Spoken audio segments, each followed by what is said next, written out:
Excellency, I mean, you have severally spoken about the security aspect of elections, specifically about SARS. Yeah. SARS has been reformed.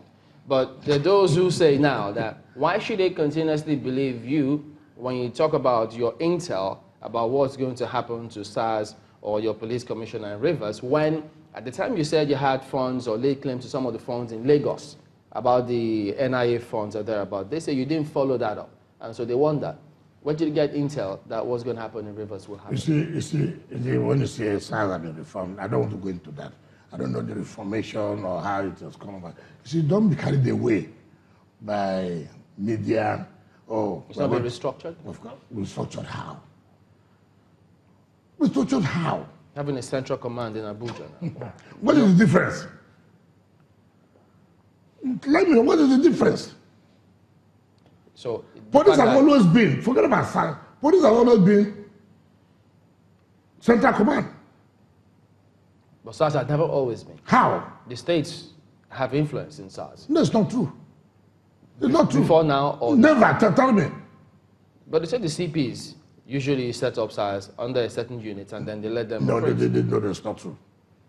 I'm the governor. No security. Big police that's under me, even though he said we were chief security officers. Not one. So you believe the police is going to work against you? Not is going to be working against us. How? Take, for example, what happened in August 18. By-election in Port Harcourt Constituency 3, State Constituency 3. Very shameful. Very shameful. We had a security council meeting where I told them, for the first time, why not prove to Nigerians they are prepared to hold a credible election.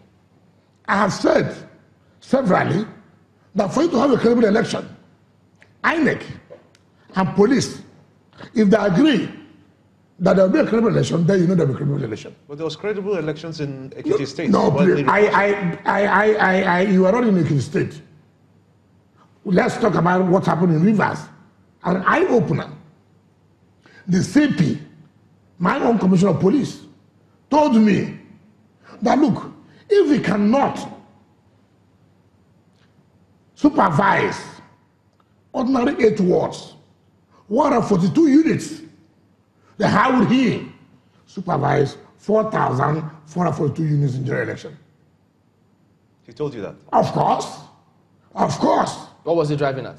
They don't have capacity? No, the point I'm making is that, look, 8 units, 8 wards that involved in that election, and 142 units, the polling units. So if he cannot supervise 8 wards, 142 units, so how would he be able to supervise 4,442 units of the entire state? So does it mean we have more policemen in Rivers? No, the point I'm making is that you cannot supervise 8 wards. You cannot hold an election in 8 wards. How can you hold an election in 4,414 for the first time? Does that undermine his capacity to do that? No, I don't talk about capacity. What I'm telling you is interest. And they showed it clearly. And when I talk about these 8 wards, I'm not talking about 8 wards in very difficult terrain. 8 wards within Port Harcourt municipality, within just an area like this. 8 wards. What, in your estimation, would be a free and fair election? Because I can, let me tell you. The police never wanted a free and fair election. They wanted to guide, to influence a particular party to win. What happened? INEC was, in fact, for the first time, the INEC will come out and say, look, we saw this. In fact, the wreck of Akwa Ibom was there, the wreck of Bayelsa was there, and the wreck of River State. 3 wrecks for 8 wards election. 3 wrecks for 8 wards election. There's nothing wrong with that. No, the point I make, that's what I'm trying to say. That if 3 wrecks to supervise 8 wards. And it was not possible. So what will happen? We are talking about the entire state. Police came out and led. Police came and led people cutting away materials. INEC saw. INEC. But INEC did not say it was police. They said security agencies were moving with please, and the police spoke and said, no, see, the problem we have with the media, see, we try to... We report what we see. No, there's no right of police. You see, let us not deceive ourselves in this country. Do you know that since after the 18th of August, I've never seen my CP. Okay, well, it was yesterday I saw my commissioner of police. Well, Your Excellency, when you say you've not seen your CP for a while, you only saw him recently, is it because he's had a busy schedule? Because he's got an assistant as well. So it's not anything about business. It's just that it's when you do something wrong. We're human, you're conscious. How busy will the CP be that you will not see the governor? Tell me. Yeah, but are you sure that he did anything wrong? No. What are you sure that it wasn't just out of his power? I mean, you might have the best of intentions. No. Whether you like it or not, he's the head. You know, just like I am now. Yes. If anything goes wrong with the government of the state, who are you going to call? The governor of the state. It doesn't make you guilty, does it? It does. Well, that means either responsible. That means either I'm not doing what I'm supposed to do, or I'm not supervising those who are working with me. Okay. Responsible, yes. Guilty. Some people might argue. When we talk about guilt and what is responsible, you see, okay, let's not go to the time we're talking about criminality and the rest of it. Take for example, I'm the CP. I am the head of the security, internal security, and we couldn't supervise or provide security for elections to take place for 8 wards.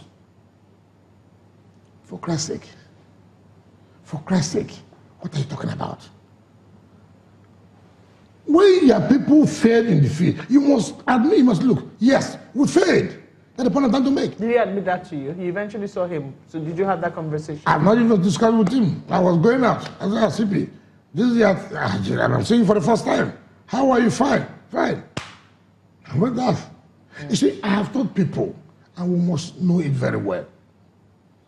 We owe this country a lot. There are things I can't do for whatever reason. And I told my people, look, this election that I'm talking about, the by-election that took place 18th of August, that relax, they will expose themselves. They will tell us what their plans are in 2019. And they did it. It was clear what plans they have for 2019. Which is? They don't want election. How? We want security to help us to rig. How is that possible, even from... What do you know how is that possible? I'm telling you what happened. You're telling me how is it possible? It has happened. It has happened. So, did you how is it possible? 18th of August was a clear indication. Like I tell you in River State, mark this. What they have planned in River State in 2019 is to make sure that for the governorship election, there will be no election. Why? There will be a series of chaos, commotion, and then the election will be postponed. Then after they have done the general election of other states, then every security will be sent to River State. Is that the intel you're getting? It is clear. You should know that we know this. We know what their plans are. We also have people in the system who tell us. So they plan, as I speak to you, in River State, for governorship election, there will be still insecurity in River State. Intentionally perpetrated by them. And then election will be shifted. Then they will now draft security from the other state to make sure River State is taken by all means. That's the plan that you perceive could happen. Not perceive. Yes. No, they know. You know, my happiness, even as I'm speaking now, The authorities will be saying, how did you get this information? They know it's the truth. They know it's the truth. Even they themselves in APC. You must know that we're all politicians. We have friends. We talk to each other. So you cannot say that we don't get feeling.